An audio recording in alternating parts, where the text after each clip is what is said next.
Bismillahirrahmanirrahim. Assalamualaikum warahmatullahi wabarakatuh. Pertama-tama, saya ingin mengucapkan selamat malam kepada yang terhormat Bapak Muhammad Ikhwani Saputra selaku dosen pengampu mata kuliah Bisnis Intelijen. Izinkan saya, Yuliana Wahyu Mahandini, untuk mempresentasikan jawaban dari ujian akhir semester. Presentasi ini memuat jawaban dari question base yang diberikan. 1. Pengertian bisnis intelijen dan contoh aplikasinya. 2. Langkah-langkah menggunakan aplikasi Power BI. 3. Perbedaan penggunaan aplikasi Power BI dan Tableau. 4. Pentingnya BI dalam perusahaan dan urgensi BI. 5. Langkah-langkah menggunakan Tableau. Baik. Nomor 1, pengertian bisnis intelijen dan contoh aplikasinya. Bisnis intelijen atau dalam bahasa Indonesia intelijen bisnis adalah sebuah istilah yang mengkombinasikan berbagai proses yang memungkinkan kemudahan akses terhadap data untuk membantu dalam kegiatan analisis bisnis perusahaan. Proses tersebut meliputi arsitektur, teknik, analytical tools, aplikasi, dan metodologi. Bisnis intelijen atau BI merupakan sekumpulan teknik beserta alat yang digunakan untuk mentransformasikan data mentah menjadi informasi matang yang berguna sekaligus bermakna untuk tujuan mengadakan analisis bisnis. BI berperan dalam mentransformasikan data menjadi sebuah keputusan dan kemudian sebuah tindakan atau action.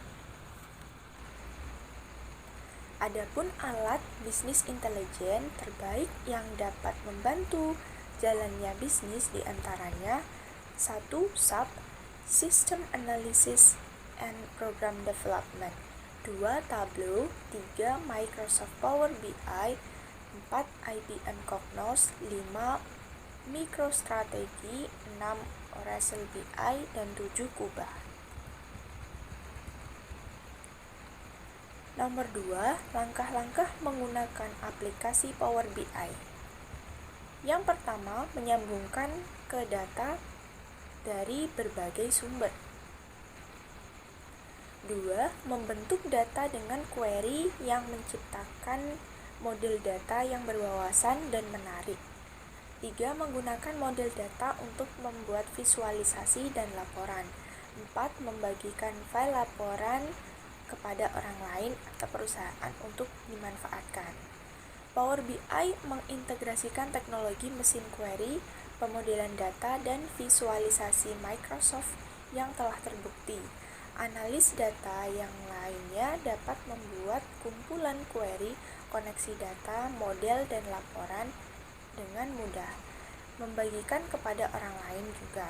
Melalui kombinasi Power BI dan layanan Power BI, wawasan baru dari dunia data dapat lebih mudah dimodelkan, dibuat, dibagikan, serta diperluas.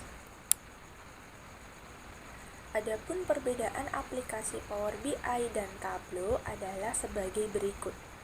Power BI visualisasi data maksimal hanya dapat sebesar 3.500 poin. Tableau, data poin bisa lebih banyak.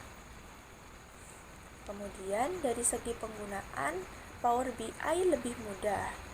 Tableau lebih sulit dan kompleks. BI, dukungan sumber data terbatas. Tableau mendukung lebih banyak lagi sumber dan jenis data.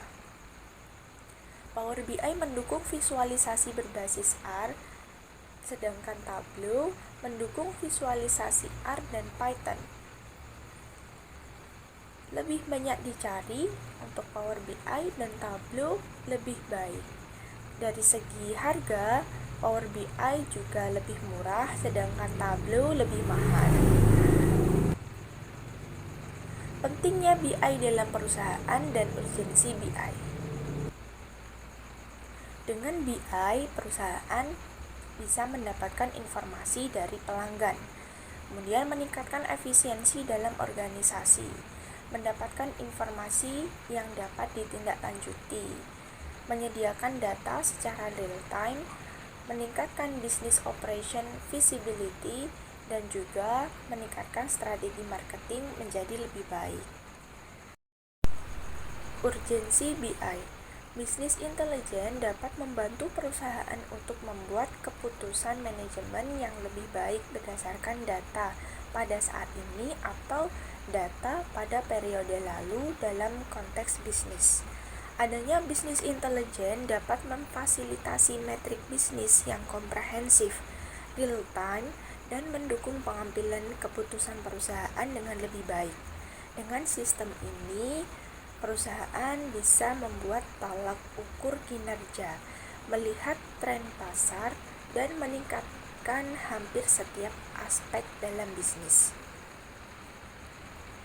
Yang terakhir adalah langkah-langkah dalam menggunakan aplikasi Tableau. Langkah pertama adalah periksa data. Maksudnya di sini adalah ketika membuka Tableau, Anda akan menemukan beberapa pilihan sumber data seperti dari Excel, Notepad, dan lain sebagainya. Sebelumnya dikoneksikan ke Tableau, periksa data Anda dengan pengelompokan masing-masing kategori ke dalam kolom. Langkah kedua, drag data ke dalam sheet. Sama dengan Excel, dalam Tableau pun bisa menambah beberapa sheet. Selanjutnya, gabungkan data ke dalam dashboard. Kalau semua sheet sudah fix, klik menu dashboard yang ada di dekat sheet, lalu masukkan data di semua sheet. Jangan ragu pula untuk mengeksplor fitur-fitur yang ada di dalam Tableau. Kemudian langkah yang keempat, fokuskan data tertentu ke stories. Fungsinya untuk memfokuskan data Anda agar lebih mudah ke dalam satu pembahasan saja. Baik, demikianlah presentasi kali ini. Terima kasih. Wassalamualaikum warahmatullahi wabarakatuh.